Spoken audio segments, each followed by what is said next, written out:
और आपको बताए, धनी बनना हो तो बिल्कुल सरल उपाय है, अकाट्य उपाय है। धनी सब बनना चाहते लेकिन पाप करके बनना चाहते, अधर्म करके बनना चाहते, दूसरों को लूट करके। हाँ, बोले शॉर्टकट से, तो शॉर्टकट से ऐसा मरोगे कि फिर निकलने को नहीं मिलेगा इस माया समुद्र से। ध्यान रखना, ये जो सोचते हैं ना बहुत जल्दी धनी बन जाने के लिए, एक उपाय है, बहुत जल्दी कृपा हो जाएगी, बहुत जल्दी धनी बन जाओगे। क्या? संतों की सेवा शुरू कर दो। श्री नथियाबाई जी जब वृंदावन आई तो महिमा सुनने को मिली संत सेवा, तो उनका मुझ गरीब से क्या संत सेवा होगी। तो चून मांग के लाती, उपला बिन लेती, उससे रोटी बनाती, और कोई भिक्षा जाता होता करने, साधु बुलाए, बाबा आ जा, मोटी मोटी लाल लाल रोटी सेक कर पवाती। अब धीरे धीरे भिक्षा से जाने वाले साधु उनके यहां जाने लगे, रोज मांगना, मांग कर लाना, बनाना, पवाना। पवा के बैठी, इतने में फिर संत आ गए, लाओ माई, फिर आटा लगाया, फिर कभी ना नहीं किया। एक दिन वो हुआ कि बोरा में लद लद करके अन्न और व्यवस्थाएं, बिहारी जी स्वयं एक दिन वो गाड़ी में लद करके आ रहे थे, आटा और सब सामग्री लेने गई थी मैया, और वर्षा होने लगी तो छाता मैया को दिया, और आप लालटेन ले हुए और कहे आओ मैया इस रास्ते से आओ, बैलगाड़ी थी ऐसे। तो सोचा ये 9 किशोर 14 वर्ष का बालक कितना कृपालु है, ऐसी वर्षा में स्वयं भींजता हुआ हमें छाता दे, क्योंकि संतों का अन्न है। नहीं छलिया अगर अपने को जानने नहीं देना चाहता तो कोई नहीं जान सकता। जब दूसरे दिन बिहारी जी के दर्शन करने गई तो देखा एक हाथ में लालटेन, एक हाथ में छाता। बोले अब हमें समझ में आया कि कौन था, आप थे बिहारी जी। श्री महामहिम परम भागवत सुदामा दास जी महाराज बिल्कुल इसी पद्धति से संत सेवा शुरू की थी। गौओं के उपले बिन कर लाना और आटा मांगकर संतों को रोटी बनाना और पवाना, और आज सैकड़ों संतों का रोज प्रसाद होता है। तब से लेकर अभी तक रोज संत सेवा, सैकड़ों संतों के आसन लगे हुए, सैकड़ों संतों को भोग प्रसाद पवाया जाता है। रसिक मुरारी जी ने गुरु आज्ञा का पालन, संत सेवा करनी, पर संत सेवा का बहुत कठिन व्रत है, बहुत कठिन व्रत है, क्योंकि अलग अलग स्वभाव के संत, अलग अलग भाव के संत। ध्यान से सुना जाए, संत सेवी भाव रखने वाले उपासक, आपकी एक विलक्षण भावना थी, सब संतों का चरणोदक उतारते। ये भी ध्यान रखना चाहिए कि उसमें ये नहीं देखना चाहिए कि इनके पैर गंदे हैं, इनमें क्या लगा हुआ, नहीं। जब चरणोदक उतार रहे हैं तो सबके, भले कुष्ठ क्यों ना हो उनके चरणों में, लीला हो सकती है, वही भगवान हो सकते हैं। ध्यान रखना, जब चरण धोने के लिए संतों के बैठते हो आप लोग, तो उन्हीं में से ऐसे आ सकते हैं घृणित वेश धारण करके कि जिनको छूना भी अच्छा नहीं लगेगा। बहुत चाव भाव से उनके चरण धो, ये मत सोचो कि इनके पैर कैसे घृणित है, घाव है, क्या है, ऐसा नहीं। बिल्कुल सावधान, लीला कर सकते हैं, हरि हैं, बड़े लीला बिहारी हैं। रसिक मुरारी जी के धन क्या था? संतों का चरण उदक भर भर के माट में ऐसे ऊपर विराजमान किए आसन पे, और रोज उनकी परिक्रमा, रोज साष्टांग दंडवत, और रोज चरणामृत पान, रोज चरणामृत उतरवाना और संतों को भोग पवाना। संतों के चरणामृत में किसी भाग्यशाली की निष्ठा होती है। मटकों में भर भर के रख के जैसे कोई अब संपत्ति रखता है, ऐसे बड़ी कृपा है, गुरुजनों की बड़ी कृपा है जिनको संत चरणामृत में। और जब से वैष्णव मार्ग मिला तब से गुरु कृपा से नित्य चरणामृत मिलता है। 500 वर्ष पहले महापुरुषों के जो चरणामृत है वो आ करके अपने आप कृपा करके दे गए। ये तुलसीदास जी का चरणामृत है, ये अमुक संत का चरणामृत है। तो गुरु कृपा से बहुत से पात्रों में चरणामृत ऐसे रखा, रोज दर्शन, रोज पान, रोज सौभाग्य मिलता है। चरणामृत उसकी पूजा करते, आरती उतारते, परिक्रमा करते, दंडवत करते संतों के चरणामृत की। चरणामृत की निष्ठा, जबान में सबसे पहले चरणामृत। कई बार ये लीला होती, वहां अलग चरणामृत, यहां अलग चरणामृत रखा। पहले चरणामृत, फिर जो कुछ बाल भोग जो भी ले, पहले चरणामृत। भोजन तो पहले चरणामृत। चरणामृत की निष्ठा होनी चाहिए। ऐसा नहीं कि भोजन देखा टूट पड़े। श्रीधर बाबा जी की हमने निष्ठा देखी, अगर चरणामृत बोले बाबा चरणामृत तो संपन्न हो गया, तो फिर प्रसाद नहीं पाते। फिर दूसरे दिन चरणामृत जब मिलेगा तभी प्रसाद पाएंगे। बड़ी निष्ठा होनी चाहिए चरणामृत में, संत चरणामृत में। कभी कभी विचित्र लीला हुई, संत चरणामृत उतारा गया और 4 दिन के बाद दुर्गंध प्रकट हो गई। अब इतनी कीमती चीज कैसे फैला दे? तब फिर आया कि उसको ढक्कन खोल के रख दो 10 दिन, अपने आप सब खत्म और निर्मल। ऐसा कभी चरणामृत हो तो फेंकना नहीं, उसको बड़े ढक्कन वाले में ऐसे पात्र में रख के ढक्कन खोल के ऊपर से महीन कपड़ा रखकर छोड़ दो। वो 10-15 दिन में एकदम बहुत स्वादिष्ट और उसकी दुर्गंध खत्म हो जाएगी। लीलाएं होती हैं, उसको दुर्गंध समझ के फेंक मत देना। वैष्णव जनों की ये निष्ठा होती है। चरणामृत से बहुत दिव्यताएं प्राप्त हो जाती है, बहुत दिव्यताएं प्राप्त होती है। जब तक गुरु वचनों पर विश्वास नहीं होता तब तक बल नहीं आता अध्यात्म का। आपके हृदय में संत वैष्णवों के प्रति अपार सुख देने की भावना आ गई, क्योंकि गुरुदेव ने कहा संत सेवा में ही भगवान की प्राप्ति होगी। श्री प्रियादास जी कह रहे कि रसिक मुरारी जी की संत सेवा की महिमा का वर्णन या संतों के प्रतिभाव का वर्णन एक जिह्वा में कैसे करूं? मतलब इतनी अपार संत सेवा की भावना, मेरी बुद्धि थकित हो जाती इनकी महिमा देख करके संत सेवा की। आप बड़े समारोह से श्री गुरु उत्सव मनाया करते थे। उसमें पूरे दिन कथा कीर्तन सत्संग भोज भंडारा होता रहता था। सब संतों को बड़ा सुख प्रदान करते थे। यह उत्सव 12 दिन तक लगातार गुरु उत्सव चलता। 12 दिन भक्तों की भीड़ रहती, जो देखने में अत्यंत आनंद प्रदान करने वाली होती है। गुरु उत्सव, इस उत्सव का नाम दंडोत्सव है। इस संबंध में कथा आती है कि इनके गुरुदेव श्री श्यामानंद जी श्री वृंदावन में जब वास करते थे तो नित्य प्रति सेवा कुंज में सोहनी लगाते थे। सोहनी लगाना हमारे ब्रज की बहुत बड़ी उपासना है, जिसे साधारण भाषा में कहते हैं झाड़ू लगाना, तो यहां सोहनी लगाना कहते हैं। तो रोज सेवा कुंज में सोहनी लगाते थे। सेवा कुंज में प्रिया प्रीतम नित्य विहार करते हैं, तो इनको एक अपार सुख मिलता कि मेरे श्यामा श्याम यहां विहार करते, मुझे सोहनी सेवा का सौभाग्य मिला, मैं उनकी दासी हूं। बाहर वो सोहनी लगाते समय बड़े गौर से वो एक एक लता के नीचे एक एक चरण चिन्ह को देखते। कहीं प्रियालाल के चरण चिन्ह तो नहीं है, कहीं किसी लता के नीचे प्रियालाल विराजमान तो नहीं हुई। प्रियालाल के चरण चिन्हों के कभी कभी इनको दर्शन हो जाते तो बड़े भाव में मगन हो जाते।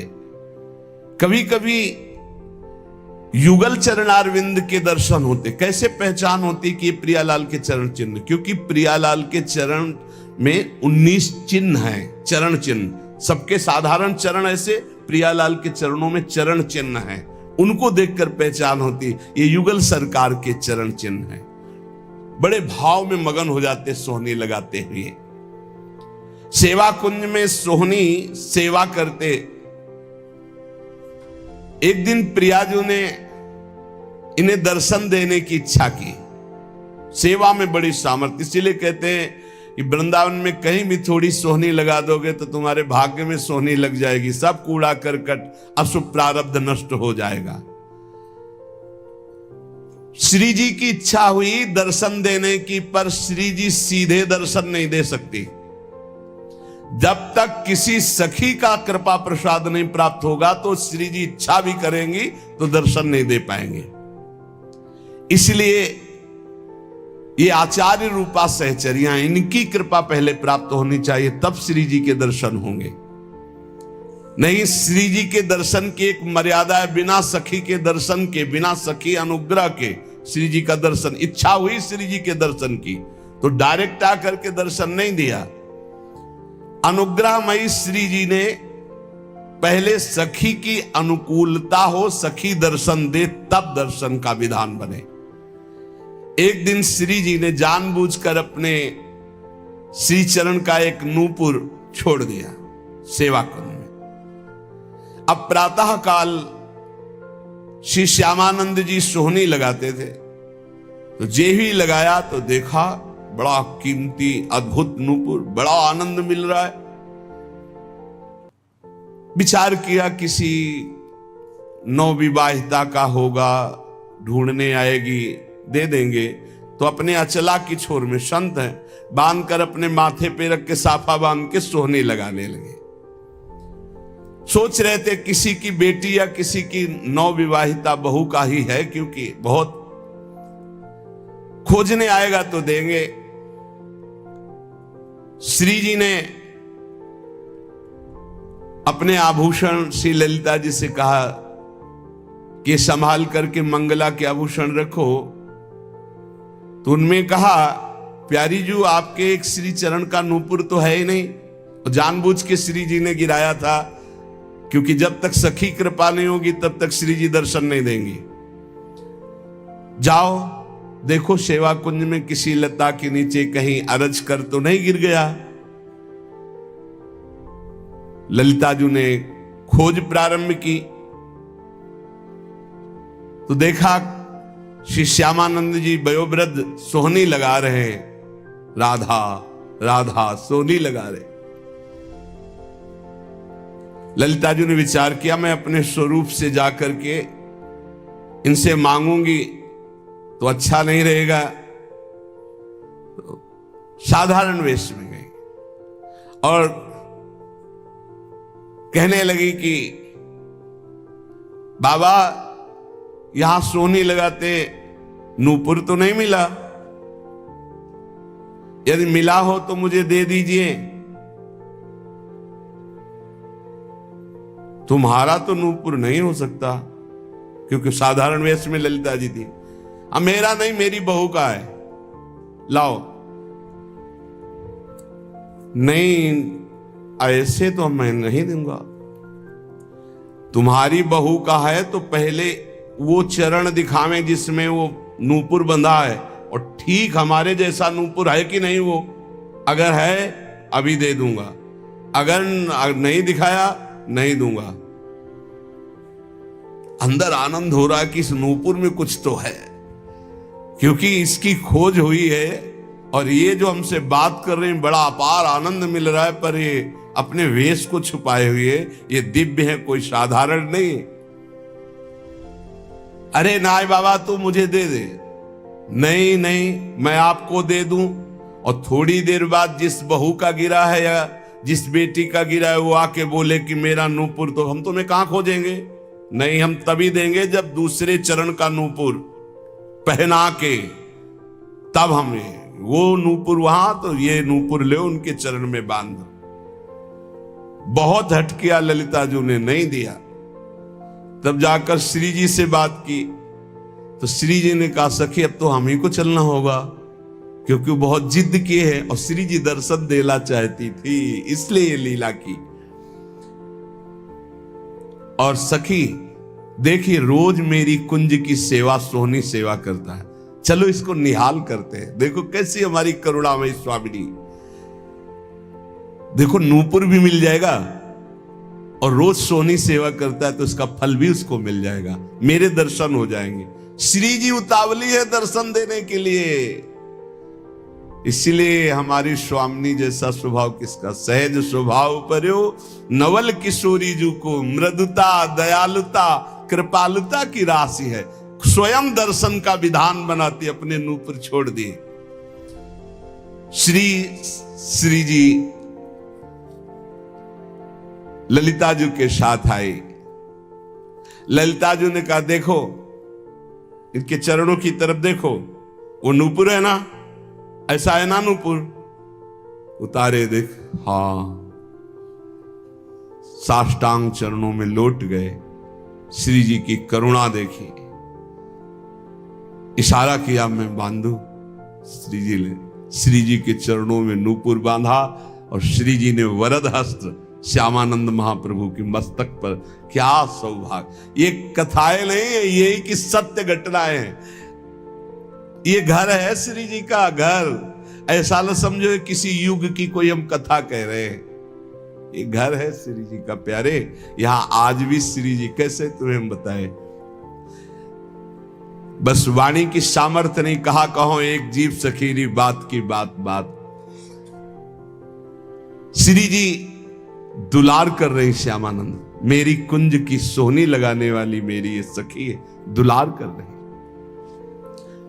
अपने कर कमल से श्री जी के अति दुर्लभ ब्रह्मेश्वरादि सुदरूह पदारविंद, उनमें नूपुर पहला रहे श्री श्यामानंद जी।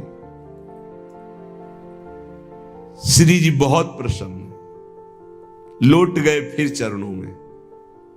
तो अपने श्री चरणों की जो नूपुर बांधा था वही झनकारते हुए ऐसे मस्तक में किया, तो नूपुर की दिव्य छाप श्यामानंद महाप्रभु के मस्तक पर पड़ गई।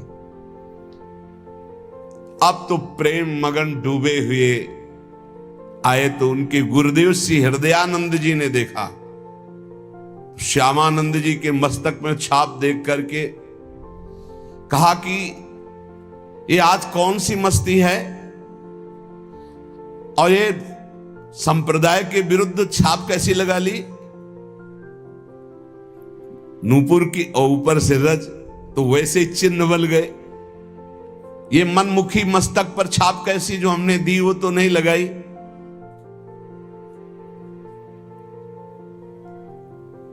अब उन्होंने जानबूझकर थोड़ी, ये तो श्री जी का कृपा प्रसाद प्राप्त हुआ था। उन्होंने कहा कि ये मनमुखी छाप गुरुदेव नहीं है, ये इष्ट देव ने छाप लगाई है।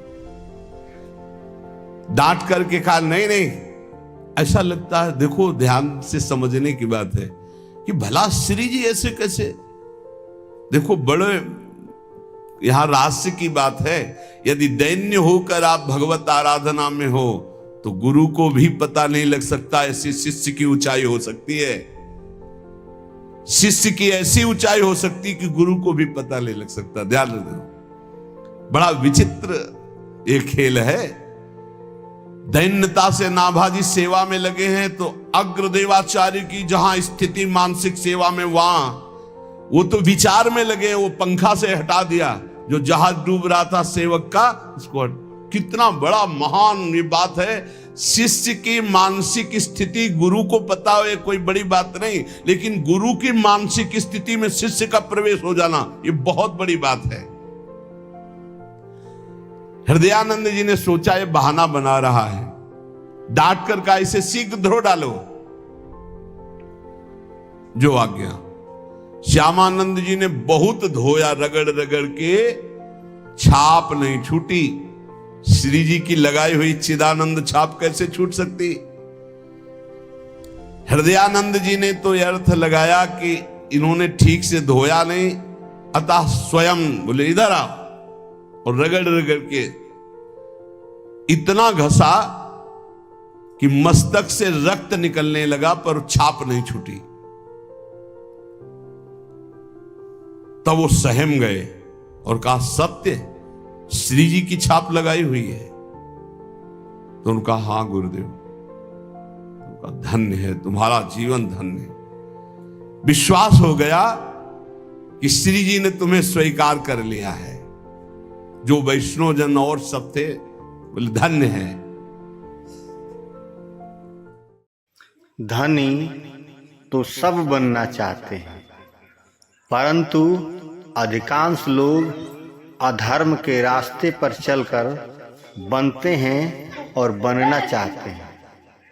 परंतु धर्म के मार्ग पर चलिए और धनी बनने का मार्ग ढूंढिए। निश्चित रूप से इस प्रकार आप सदा सर्वदा के लिए प्रभु की प्रेम के धनी बन जाएंगे। आपका जीवन सरल और निश्चल हो जाएगा।